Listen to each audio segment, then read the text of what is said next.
This is the final word, T20 World Cup Daily, Day 8, I think. That sounds about right. We're a little scrambled. Jeff Lemon and Bharat Sundaresan at the Melbourne Cricket Ground, which you can see behind us. The show is for Cbus Super, making your hard work pay off. And today, well, it was Ireland versus Sri Lanka, a game that we will probably not talk very much about for reasons. You'll understand this soon. And it was India-Pakistan at the MCG. It's the day the World Cup ended. So this pretty much is the last edition of Final Word Daily during this World Cup, because we don't have to play another game after that one, I guess. And on a serious note, I guess, on a semi-serious note, it's very rarely in life does anything get built up a lot and then lives up to it. But, you know, and we've seen it in cricket so many times. I've seen it in India-Pakistan matches for years, but this one, I don't know what to say. I don't know where to start, and I know we have lots to talk about. I'm going to try to do it in 30 seconds. Okay, all right, you do it. Let's see how we go. India's fast bowlers started really well, put lots of pressure on. Babar Azam and Mohammad Rizwan out earlier. Pakistan seemed sunk, but Shan Masood batted through the innings for an even-tempered 50, and Iftikhar Ahmed bashed 50 of his own with a bunch of sixes. Got things going, 159. Would it be enough? Well, it looked like heaps when India were 4 for bugger all. Everything going against them. Virat Kohli and Hardik Pandya together, they couldn't get going, batting very slowly, and then suddenly started batting very quickly, but they needed 48 from the last 3 overs. They weren't going to get them until they did. We'll elaborate more on how that works. That was easy. I want to start at the start because I want to start with, like you say, the build-up, the tension, the fact that India and Pakistan don't like, their governments don't like them talking to each other. They don't like the teams playing against each other, but they will play against each other in World Cups.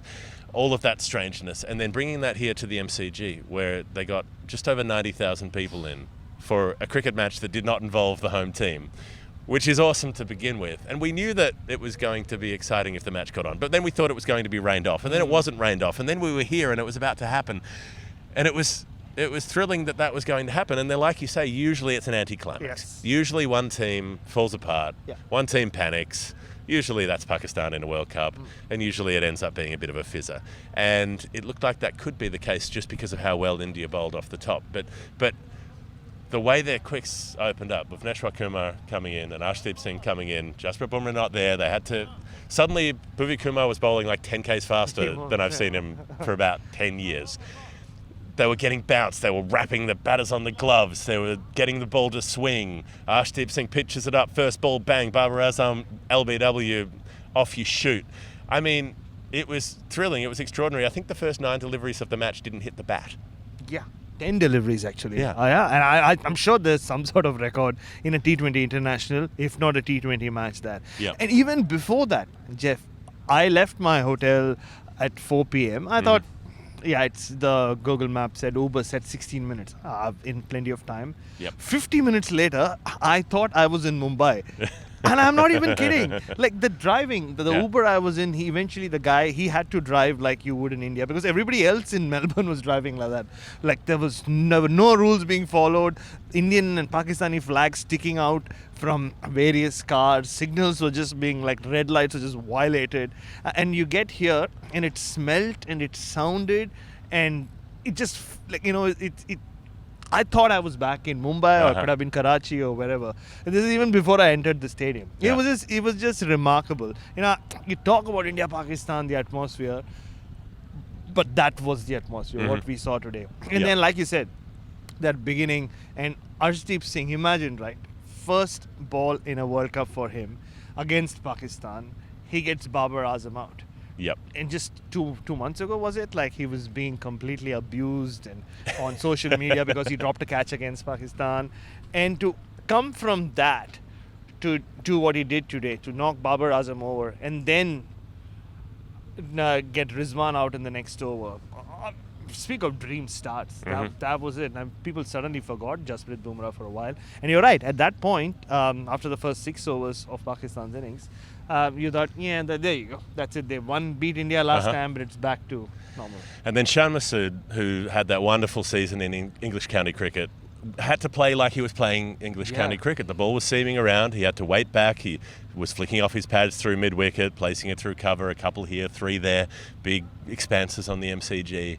And it just ticked along for another, 5 or 6 overs. And Mohammad Shami bowled really nicely as well to finish the power play. So all 3 of India's quicks were up and running. Ravichandran Ashwin comes into the attack. He's bowling well. And then it's is it the 14th over when Akshar Patel comes in? 12th over. So at this point where it's not that deep into the innings, but Iftikhar Ahmed, he hits 1-6 off Ashwin, and it's a big one. It's 20 rows back. And then Akshar Patel comes on, the left-arm spinner, and Iftikhar goes, you know what? I'm taking you down, buddy. Yeah. And so he did. Down on one knee, slog sweep, huge, over mid-wicket for 6. Over long on, even bigger almost. Like that one disappeared into the sight screen, into the cloths. And then the third one in the over that just clears KL Rahul. He has to dive outside the boundary and gets hands to it, but he's going the wrong way, so he can't tap it back into the field of play. Then Iftikhar cuts a 3. So he's got 21 off the over. Akshar Patel's dragged from the attack, doesn't bowl again. And suddenly there's oomph in the Pakistan innings. And then it twists the other way. Yeah. Then he's out the next over because Shami comes back. They have to resort to Shami. And he moves it off the seam and nails him in front. One of those ones where the batter just starts walking off and doesn't ask his partner about a review. And then there are a couple more wickets fall. Shadab Khan's having a slog. Haider Ali's having a slog, getting caught by SKY out in the deep. Ridiculous batting as well, because Shami gets that wicket, and in the next over, Hardik Pandya, Shadab Khan hits him straight to long on. And then the last ball of the over, Haider Ali does the same thing. And I have rarely seen a bowler take a wicket where he's standing in the middle of the pitch, looking at the batter he's dismissed, laughing at him, saying, what are you doing? Why are you getting out to me in that fashion? It was just ridiculous batting. They completely lost momentum. They lost 5 for 29 in that period. And once again, you thought that's it. Another fizzer. Pakistan had a chance, 2 for 90 after 12 overs. Maybe they could have made a match of it, but nah, it's gone. And then the other way. Exactly. Shaheen Shah Afridi. Shaheen Shah Afridi. Okay. The charge, the one where he charges down the pitch and tees off and smacks a flat 6 into the stands at the MCG. Now, if you're from New Zealand and you were around in 2015, you'll know that the MCG is quite big. Hitting 6s here is harder than hitting 6s in other places. And that was a flat 6. It wasn't a big lofted one, and it went straight into the stands. Now, Shaheen Shah Afridi's been on the injury list for a while, not bowling for a while. Clearly, he's been in an underground lab learning how to bat. Because suddenly he can bat. He was clipping 2s off his pads. Yeah. He was batting at 9, and initially when I saw that, I thought, ooh, that's not a good tale if Shaheen's at 9, because we've seen him bat in the test matches, and, bless him, he hasn't been what you would call at all capable in any way. And yet here he is smoking them into the stands. He gets 16 off about 7 balls, gets out in the last over. Bashar Masood goes to a 50. Iftikhar Ahmed got a 50 as well. He was 51 off 32, I think. Shah Masood ends up about 54 off 46, something like that. So he's held the innings together. Others have hit around them. They've got to 159. And what did Babar Azam say before the game? We think 160 is a good score on this pitch. And they set them 160. Yeah, and 6 overs into India's innings, it looked like a mighty total. Yeah. Maybe he should have said 130 would be enough, because India were 4 for 31. Outstanding new ball bowling from Pakistan. And you knew, if Pakistan somehow clawed their way in past 140, at least they could give it a shot to defend because of that bowling. And the pitch, I think we need to speak about the pitch as well. I had my binoculars trained into Rohit Sharma when he walked out for the first time today. And when he just stood there and looked at the pitch, and Rohit has a very expressive face. He did something like that. It almost felt like, almost looked like I tweeted. I said he took a bite of a samosa and it was cold. That's the face he made. Right. So it didn't look like a one-day pitch that you see at the MCG. Early season, first match since the grand final, as we were told, AFL grand final. So it looked like a test match pitch and behaved like a test match pitch. So the Pakistani attack were completely into this game, and they started brilliantly, especially Naseem Shah. And it felt to me like India's openers were preoccupied with Shaheen Shah Afridi. They were being very careful against him. What was it, 8 runs off his first 2 overs, just nudging it, 1 here, 2 there, but being very circumspect. And maybe that's all they could think about with Shaheen Shah Afridi, and they weren't really thinking about who's bowling at the other end. And first it's Naseem Shah nibbling it, getting it to duck back in a bit, sneaking it through the defences of KL Rahul so that he plays on, edges it back onto his stumps. And then Rohit Sharma nicking off to one of the deepest set slips I've ever seen. Haris Rauf gets the edge, but he's got so much pace that it zips through to the slip, who took it just above the grass there. And, I mean, it was a great snare. And he was standing in the 30-yard circle. Yeah. It was Jeff Thompson, Harris, Jeff Thompson, Rauf. And, at that point, Pakistan was so much on top, and Haris Rauf then gets the even bigger wicket of Surya Kumar Yadav, number one batter in the world in this format. Who was smoking him. I mean, he only made, 15 or 16, but he was driving beautifully. His timing looked lovely, and then he was undone. Beautifully as well, like a ball that jumped on him. It was test match bowling. That is what got to India. And then they lose their fourth wicket. Akshar Patel in very comical circumstances. Pinch hitter. He comes out to bat because he's the one left-hander in that top order. Right. And his job is to take down the leg spinner. First ball of the leg spinner, he runs himself out. Yeah. And just taps it to mid-wicket, goes down the pitch, gets sent back, turns around, almost falls over, and Rizwan manages to drop the throw, but drops it into the stumps by mistake, and runs him out. So that was it wasn't the classiest piece of cricket of the night. Not really. Funny. Yeah. And at that point you thought, till the time Virat Kohli the cliche, right? Till the time Virat Kohli is there, India are in it. India will believe, India will hope. I used all those lines. And Hardik Pandya again showed that maturity that we've seen in the last couple of years. Yeah. Used the field. I think that's something Australia couldn't do yesterday. He used the field. They kept within touching distance, and then the Mohammad Nawaz over happens. Yeah, well, so he's a slow build player often anyway, Hardik Pandya. He likes to have time to get set, have a look at the bowling, and then start swinging. He's not really a ball one striker necessarily, but then he can score devastatingly quickly. And yes, then the Mohammad Nawaz over happens. It's his third over. Yeah. It ends up going for, what did it go 20 for? runs. 20 runs. So to that point, he'd bowled 2 overs for 9. Very economical, looked good, the left-arm spinner. And Shadab Khan, the leg spinner, they teamed up to really tank India's scoring rate. And this was the thing, it wasn't just that they were 4 down, it's that Kohli and Pandya couldn't score. They were becalmed. They kept patting it back to the bowler. They kept being cramped for room, and they'd squeeze out a couple of singles. They were getting 2 or 3 or 4 from an over. It was on radio commentary with Cameron White and Ravi Bopara getting very frustrated. Going, what are they doing? You can't do this. You can't be going at 4 and over. It doesn't matter what you're chasing. You could be chasing 100 and you should still be going at faster than 4 and over. So, and they weren't able to do it. And then they decide it's time to go. They've got to go. The sixes start raining. He gets dragged from the attack, and that means that he's only bowled 3 of his overs, and there's 1 left up the sleeve, and that came into play later on. Oh, what a cat and mouse game it was. Every time you looked up at the end of the over, you were like, is it Nawaz time now? Is it Nawaz time now? And credit to Shadab Khan. He came in, he had 1 more over to go. Bowled an outstanding over, just gave 7 runs. India just could not take him down. And then Haris Rauf comes back, similar. Yeah, went for 6, I think, off went that for over. 6. Naseem Shah comes back. Well, not even. No, that was the one. He just kept getting through them. There's both batters are swishing outside the off stump, and they can't lay bat on ball a number of times. There were a couple of wides in the over. That's why it ended up. I think there were 3 off the bat, and then a wide that went for a couple of extras. Yeah. And what? I mean, going into the last 4 overs, they needed 58. Going into the last 3 overs, they needed 48. 48. That's yeah. I mean, that's where you go. Okay, this is Pakistan's game here. Absolutely, yeah. But Nawaz hadn't bowled that over, and that was the thing. So we were all wondering how far he would push Nawaz. Sure. Could it be the 17th over? Yeah. Would he? Because the wicket wasn't coming, the partnership wasn't getting broken. You surely thought he wouldn't give him the last over. I thought maybe the 19th. But I think the thing was that he knew that whenever Nawaz came on, he'd be attacked. So he thought, all right, I've got Haris Rauf and I've got Shaheen Shah Afridi. They've got 1 over left. If they both bowl tidy overs, then India need 30 off the last over and they won't get them, right? And I think it was a gamble, but it was a calculated gamble.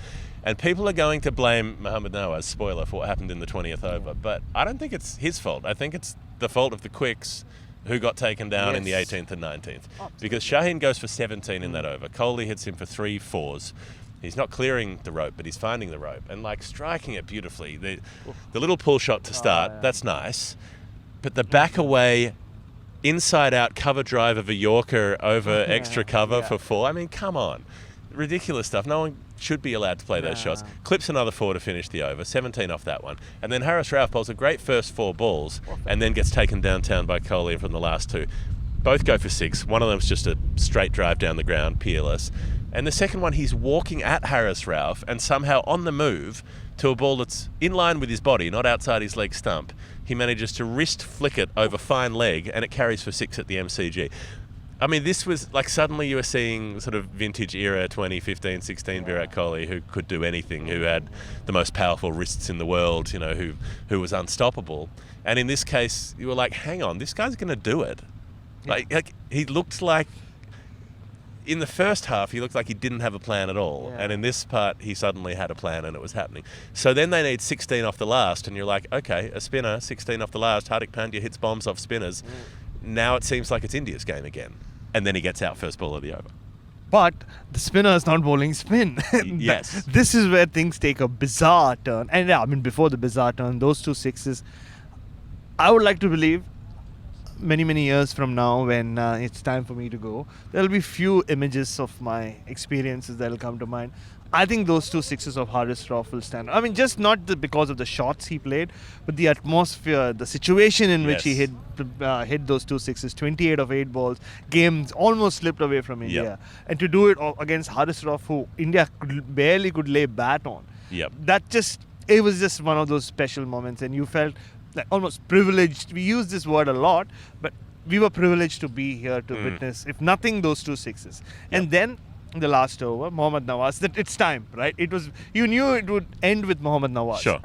And I was just hoping that they would draft in Mohammad Wasim from the UAE team, who came on as the part-timer to bowl the last over against Namibia and nailed it, ice cold at the death.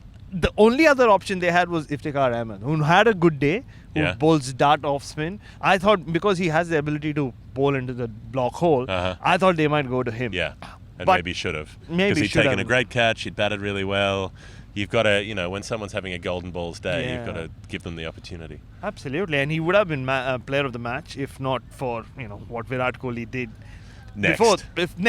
But leading into the last over as well. Sure. Suddenly, it's Mohammad Rizwan's idea, you can see.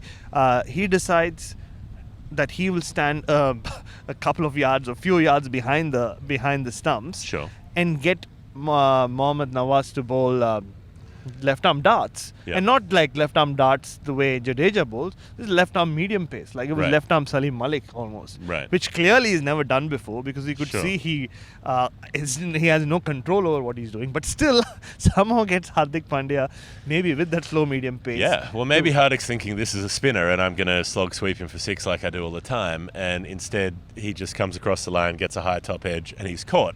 So at that point they need 16 from 5 balls and you think, well, this is probably over. And then, so Dinesh Karthik comes in, and he has to face, because even though they've crossed, Kohli's saying to the umpires, but we've crossed, and the umpires are saying, you haven't kept up with the laws, my good man. You don't get to keep strike if you cross, the new player has to. DK gets a single. Kohli gets a couple. And so then at this point, they need 13 off 4 balls? 3 balls. 13 off 3 balls. And like, this is going to be really, really difficult to do unless, for instance, you get like a head-high full toss that you can sweep for 6, which is what happens next. And again, it goes back to, he bowled 3 balls somehow on the spot. But under that pressure, when you're asked in a World Cup match, India-Pakistan. Let him bowl what he bowls. Let him bowl. He was picked to play as a left-arm spinner. Yes, he went, but he'd gone for 9 runs in his first 2 overs. So what? Players go for the runs all the time, and then they bowl a good over after that. Yeah, I've never seen a fast bowler, except maybe Manoj Prabhakar in that infamous game in Delhi where he bowled off-spin to end his career. I think that was the last time I saw someone come into the game as something and then be leave forced as something to, else. Leave as something Ollie else. Robinson bowling off spin. True. Yeah. And then he bowls the waist high full toss. Which, and I'm gonna take a firm stance on this. That was not a no ball. They showed the replay of it. Now Kohli's taken a step out of his crease for one. He's reaching the bat way out in front of him for another, and the ball strikes near the toe of the bat, and it's just at about waist height, in line with him at the end of the bat. By the time it reaches him, it is not going to be waist height, and that is how you're supposed to adjudicate a no ball, is at waist height with the batter in their original stance, upright in the crease. But if he'd been out off that ball, they could have reviewed it, Yes. and they would have then ruled that it was a legitimate delivery. But because he hit it for 6, and the umpire on the field says it's a no ball, you can't check that, No. and you can't then get the benefit of the video replay. So clearly wrong decision, but the umpire can't be reversed on that decision, and even though Pakistan protested it, you can't send that upstairs. Yeah, and this is not in the umpire's defense, but I think the no ball also had a lot to do with what happened in the previous ball, because there was also a high full toss, if you remember, that Dinesh Karthik somehow hit away for a single, and Kohli was remonstrating. Sure. He did walk up to the umpire and they were like, yeah. So Kohli's managed to talk them into it. Literally, yeah. And yeah, I mean that no ball, Asif Ali could have taken it. Great effort, tries to knock the ball back in, but just gets the edge of his finger, and it does go all the way for 6. Yep. And then you see the umpire signal no ball. So suddenly 13 of 3 has become 8 of 3. Uh-huh. And you think it's game over. You think this is as weird as it can Yes, get. but Then he follows up with a wide. So then he has to bowl a free hit again. And then Mohammad Nawaz bowls a pretty decent delivery, drifting in on the stumps. Kohli has a big slog, misses it completely, gets clean bowled. It's a free hit, so he can't be out. No harm, no foul. But the ball ricochets off the stumps down to deep third. And the Pakistanis seem to just have forgotten that it was a free hit. But Mohammad Nawaz is celebrating like he's taken a wicket. The others are kind of like Shaheen Afridi's sort of looking at the ball go past him, and then eventually he thinks, I'll go and pick it up. Yeah. Kohli, I think, didn't realise what was happening either. He's standing around, and Dinesh Karthik says, run, run. So they start running. They end up running 3. And that's 3 byes, because if it hits the stumps on a free hit, you're not out. But the ball's still alive. It is. Now, the Pakistanis were convinced. They said, if the ball hits the stumps, it's dead. No, it's dead if you're out.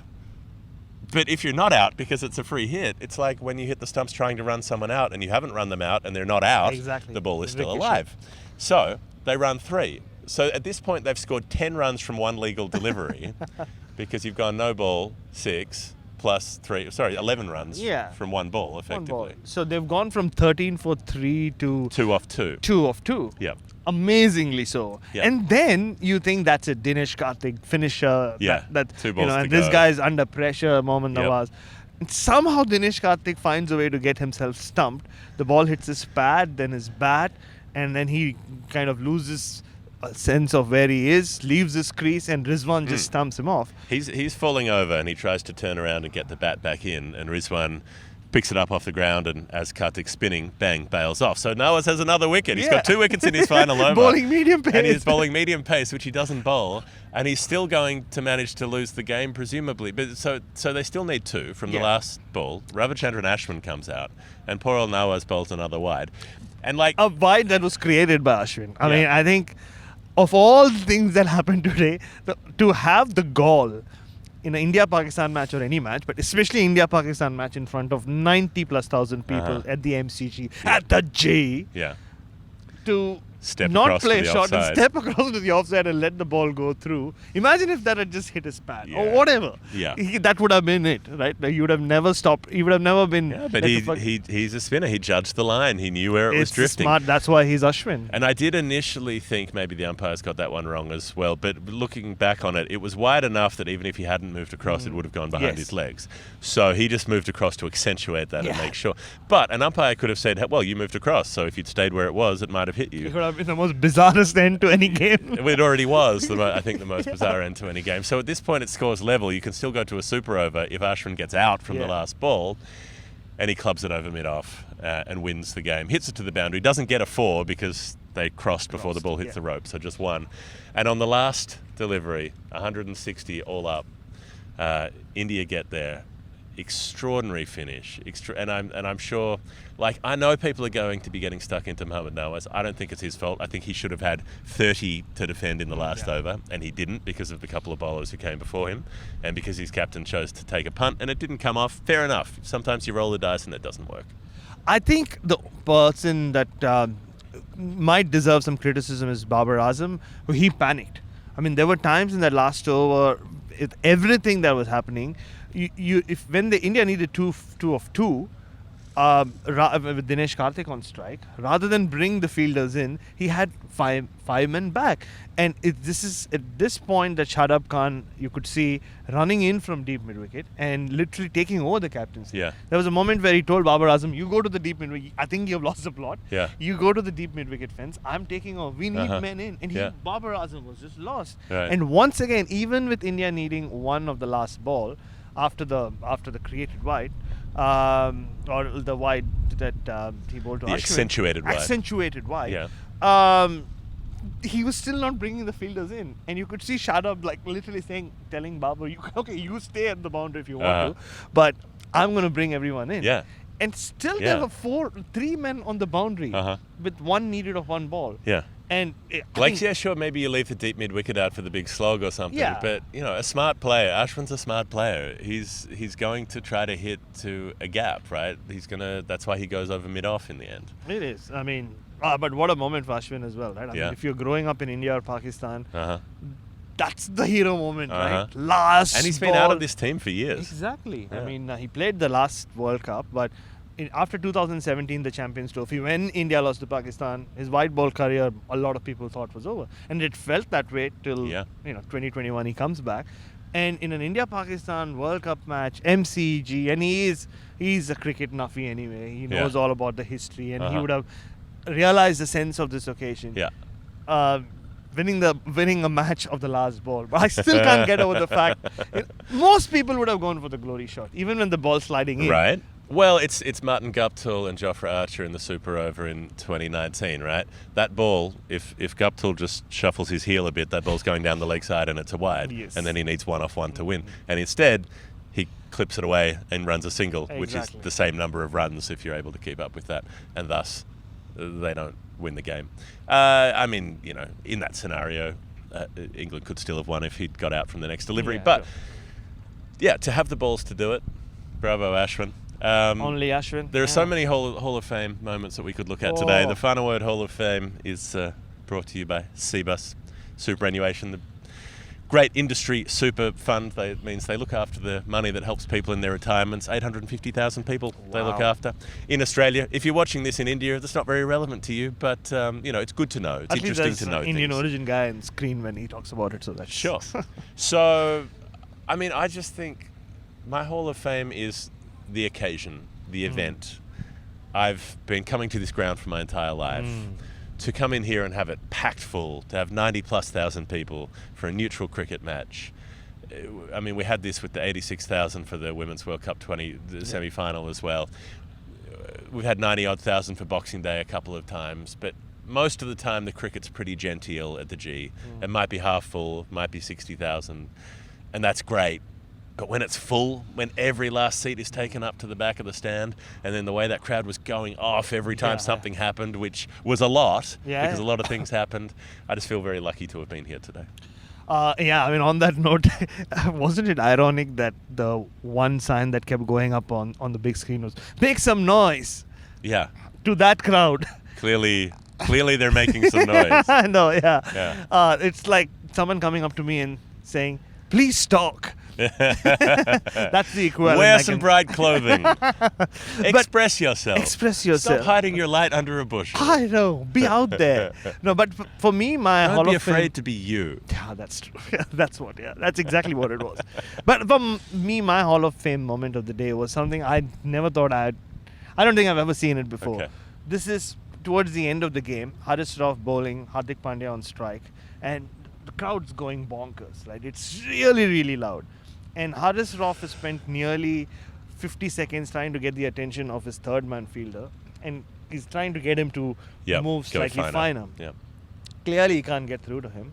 So Hardik Pandya decides to do it for Haris Rauf. Okay. And then he shouts out to third man, and he points at Haris Rauf, and he kind of moves the field. I've never seen, in the dying moments of a T20 match or any cricket match, to see a batter, that in an India-Pakistan match, move the fielder for the bowler's sake. I mean, but also kind of told you about the bonhomie between the players. It was played in excellent spirit. There was no niggle, no nasty stuff. These players know how things would be blown up if that happens.